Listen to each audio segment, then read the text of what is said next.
وسلم نماز کا سہارا لیتے تھے اور نماز پڑھا کرتے تھے۔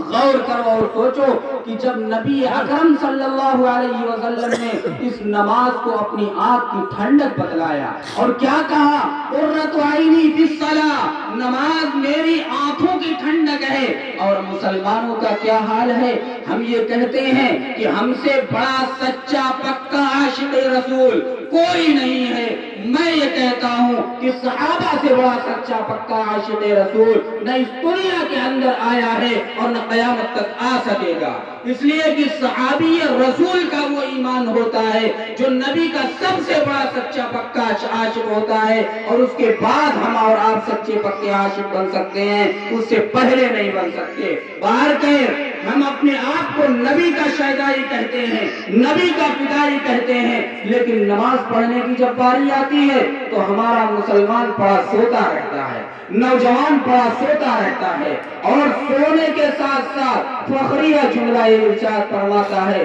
یہ کہتا ہے کہ ہم دین کے ہر کام میں بڑھ چڑھ کر کے حصہ لیتے ہیں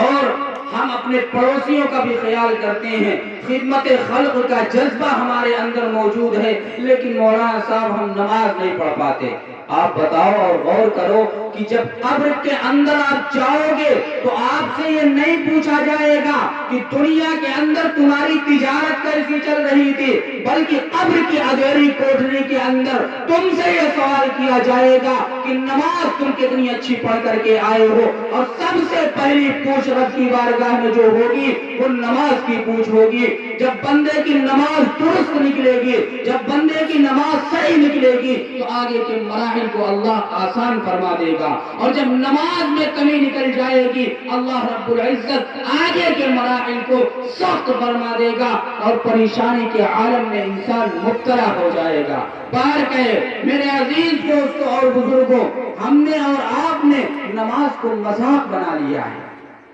اگر نماز پڑھنے کے لیے ہم سے کہا جائے تو ہم